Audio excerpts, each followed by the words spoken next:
नमस्ते सीमा जी।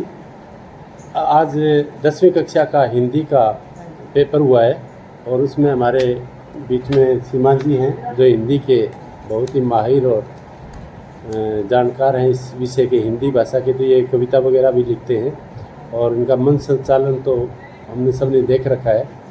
तब सीमा जी, हाँ जी, आज का हल कीजिए आप पेपर कैसा बच्चों को, ताकि फ़ायदा हो और अगले सेट के लिए वो तैयारी कर सके अच्छी तरह से। हाँ मैडम जी। नमस्कार जी।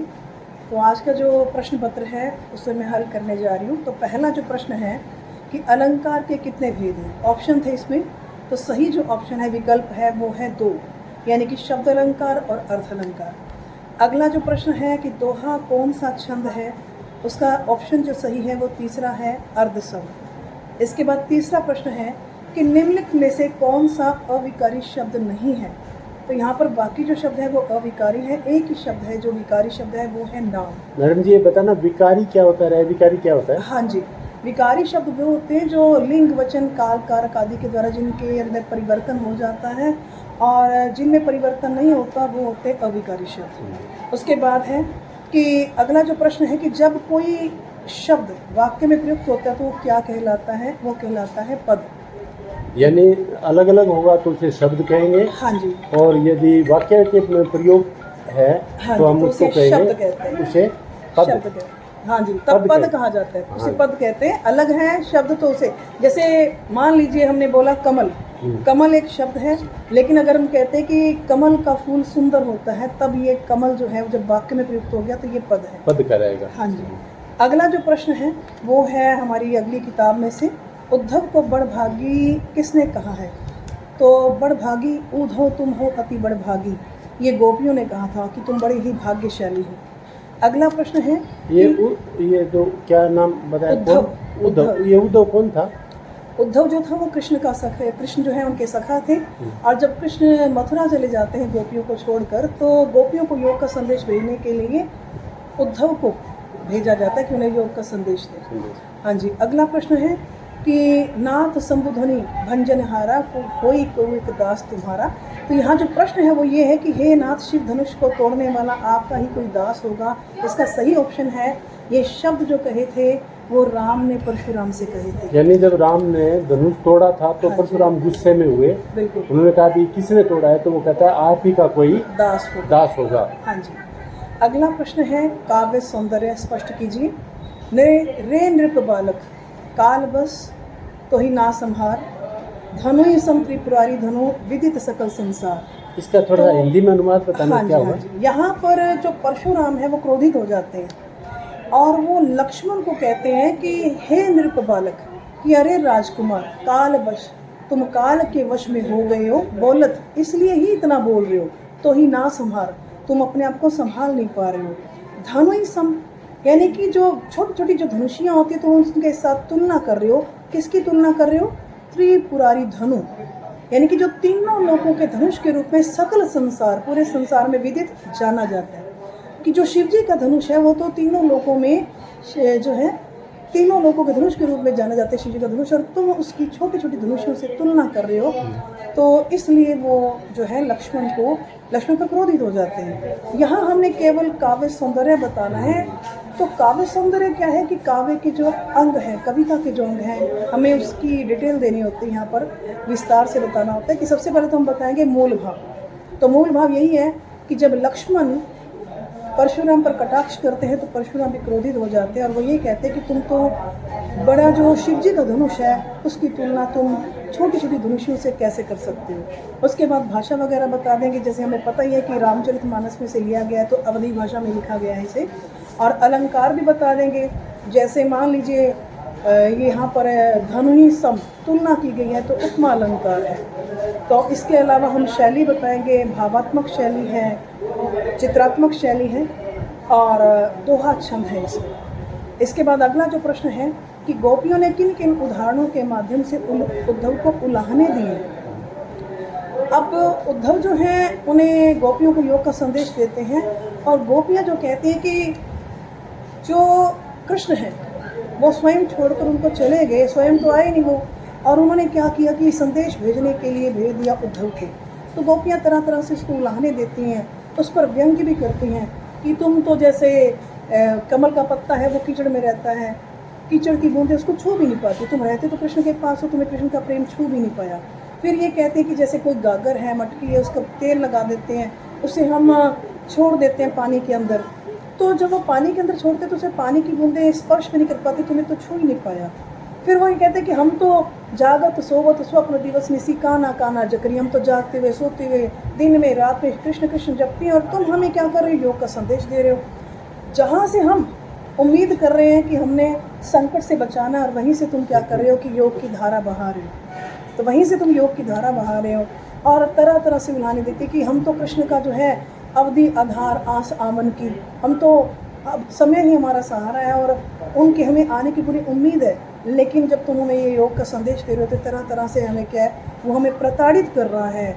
हमें जो योग का संदेश सुनते ही ऐसा लगता है जैसे हमने कड़वी ककड़ी चखरी हो, ये कौन सी बीमारी लेकर आ गए जो हमने ना देखी है, ना सुनी है, ना की है, ये तो उन्हीं को दे दो जिनका मन जो है चक्री की तरह घूमता रहता है। तो तरह तरह से उसको उलाहने देती है। अगला जो प्रश्न है वो है कि चश्मे वाले की देशभक्ति के प्रति नतमस्तक कौन था। तो देशभक्ति से प्रभावित तो हालदार साहब थे, तो ये ऑप्शन जो है तीसरा है हालदार साहब। बाल गोविंद भगत की मृत्यु का कारण क्या था, जो अगला क्वेश्चन है वो ये है कि बीमारी। जैसे कि हमें पता है कि हर साल ने एक वो जाते थे गंगा स्नान के लिए और घर से खा के निकलते थे, रास्ते में उसको आते नहीं थे कुछ, और जब वो इस बार भी गए तो उनकी जो आयु थी काफ़ी हो चुकी थी। इस बार उनका जो है शरीर जो था उनका साथ उसका छोड़ दिया शरीर ने, और वो बीमार हो गए और उनकी बीमारी से मौत हो गई। अगला जो है हमारा जो है प्रश्न जो है अगला, उसमें क्या है कि यशपाल जो है उनका जो पाठ है लखनवी अंदाज वहाँ से लिया गया है, पैराग्राफ हमें दिया गया, गद्यांश दिया गया, हमने प्रश्न के उत्तर छांट कर लिखना है। तो पहला जो प्रश्न है वो है कि पाठ और लेखक का नाम बताइए। तो पाठ का नाम है लखनवी अंदाज और लेखक का नाम है यशपाल। अगला जो प्रश्न है कि गाड़ी के डिब्बे में कौन और कैसे बैठा था। तो गाड़ी के डिब्बे में बैठे थे जो लखनऊ के नवाब, और कैसे बैठे थे, वो पालथी मारकर बैठे हुए थे। अगला प्रश्न है कि सफ़ेद पोश का क्या अर्थ होता है। सफ़ेद पोश मतलब जैसे सज्जन, कोई सज्जन है तो उसे सफ़ेद पोश कहा जाता है। उसके बाद अगला प्रश्न है कि लखनऊ की नवाबी नस्ल के सफ़ेद पोश सज्जन के में निहित व्यंग को स्पष्ट कीजिए। यानी कि नवाबी तो उनकी छून गई थी, लेकिन उनके तेवर जो थे वो अभी भी नवाब जैसे थे। नवाब जैसे थे। बिल्कुल बिल्कुल। उसके बाद अथवा में प्रश्न है वो है स्वयं प्रकाश का या फिर राम वृक्ष बेनीपुरी का जो है साहित्यिक परिचय देना है। तो उसमें हमने पूरा विस्तार से बताना होता है। इसमें पहले हम जीवन परिचय बताते हैं, उसके बाद उनकी रचनाएं बताते हैं, और उसके बाद उनकी भाषा, उनकी शैली। अगला जो प्रश्न है वो जो दो प्रश्न आए हैं, खुद भी विद्यार्थी को अपने विचार प्रकट करने चाहिए ना लास्ट में जाके। हाँ, अंत में हम बता सकते हैं कि जैसे हमने मान लीजिए उनका विस्तार से अध्ययन कर रखा है तो उनके बारे में हम अपने विचार बता सकते हैं कि उनकी किस प्रकार से उनकी भाषा शैली है, या उनका जो है रचना क्रम कैसा रहा है, तो हम ये बता सकते हैं। उसके बाद जो कृतिका है किताब, उसमें से पहला जो प्रश्न है कि गंतोक को मेहनतकश बादशाहों का शहर क्यों कहा गया है। अब यहाँ पर दो शब्द हैं, मेहनतकश और बादशाह। मेहनतकश का अर्थ होता है कि जो मेहनत में विश्वास करते हैं, और बादशाह मतलब जो अपनी मर्जी के मालिक होते हैं।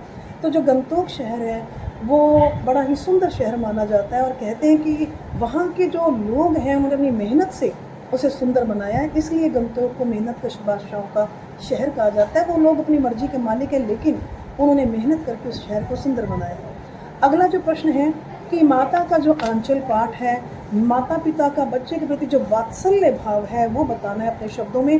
तो जैसा कि हमने पाठ में पढ़ा था कि भोलानाथ हैं, जो माँ है, माँ से उनका जो नाता है वो दूध का नाता था। पिता जो थे वो पिता के साथ ही बच्चा सोता था, उठता था, उनके साथ पूजा पाठ करता था, उनके साथ मछलियों को दाना डालने के लिए नदी पर जाता था। जितने खेल तमाशे थे वो जो है बच्चा ही उनके साथ करता है, और पिता भी उसके खेल में शामिल होते हैं।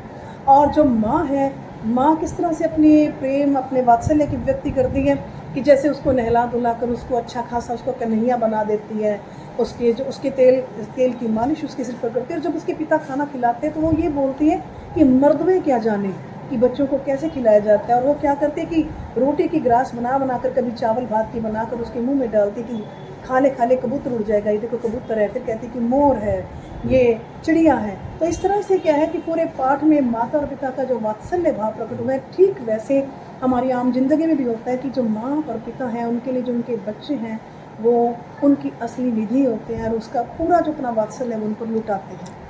अगला जो प्रश्न है कि प्रतिदिन प्रार्थना करना क्यों आवश्यक है। इंसान अपना कर्म तो करता है, लेकिन जब सुबह उठकर वो भगवान से प्रार्थना करता है तो उसे कर्मों की दिशा मिल जाती है कि उसे कैसे कर्म करने हैं। हम प्रतिदिन बच्चों को ही सिखाते हैं, स्कूल में भी सिखाते हैं कि हमें प्रार्थना करनी चाहिए। ये हमारे संस्कार हैं, क्योंकि जब बच्चा पढ़ लिख कर डॉक्टर बन जाता है, इंजीनियर बन जाता है, तो उसके बाद अगर वो कुछ गलत करता है तो उसे पता चलता है कि मैं अपने कर्म से गद्दारी कर रहा हूँ, अपने देश से गद्दारी कर रहा हूँ। तो प्रतिदिन प्रार्थना करने का ये हम पर असर होता है कि हम अपनी दिशा और दशा दोनों सही कर सकते हैं। मनुष्य की श्रेष्ठता, लास्ट जो हमारा जो क्वेश्चन है वो ये है कि मनुष्य की श्रेष्ठता कैसे आंकी जा सकती है। तो मनुष्य की श्रेष्ठता कहते हैं कि जैसा हमारा आचार होता है वैसा हमारा व्यवहार होता है। तो हम जैसे कर्म करते हैं हमारी जो श्रेष्ठता उसी से आंकी जाती है। तो सबसे पहली बात हमारे कर्म अच्छे होने चाहिए, दूसरी बात हमारा आचरण अच्छा होना चाहिए और तीसरी बात हमारा व्यवहार अच्छा होना चाहिए, तभी मनुष्य श्रेष्ठ माना जाता है। धन्यवाद। मैडम जी का इस सेट पेपर का बहुत ही अच्छा विश्लेषण और बच्चों को बहुत पसंद आएगा, क्योंकि हमें फ़ायदा उठाना चाहिए। हिंदी के ये बहुत ही अच्छे ज्ञाता हैं, तो मैं तो विदुषी मैम कहता हूँ स्कूल में, क्योंकि इनका मन संचालन होता है शब्दों का। जब ये प्रयोग करते हैं तो बहुत अच्छा लगता है। और ये कविता भी बहुत अच्छी लगातार लिखते रहते हैं और कई मंच भी हैं जहाँ ये अपनी कविताएं भेजते हैं। तो मैं आगे उम्मीद करूँगा कि मैडम आगे से आगे एक अच्छी कवयित्री बने और अपने साहित्य में पूरा योगदान दे। तो और एक ऐसी कवयित्री मैडम यदि आपको बच्चों को पढ़ाने में टीचर के रूप में आपके सामने है तो इसका हमें फ़ायदा उठाना चाहिए। क्योंकि बच्चों ये आपको बता तो आपको रही थी, लेकिन मैं भी हिंदी के बहुत से शब्दों पर बहुत सी चीज़ें सीख रहा था, तो जो मेरे भी बोलने के बहुत काम आएंगे। तो सभी सुनने वाले विद्यार्थियों अध्यापक साथियों का बहुत बहुत धन्यवाद जिन्होंने ये वीडियो देखा। और इसका यदि आपको फ़ायदा होता है तो ब्रास जो क्वालिटी विद ब्रास है उसके साथ जाइए और देखिए। धन्यवाद।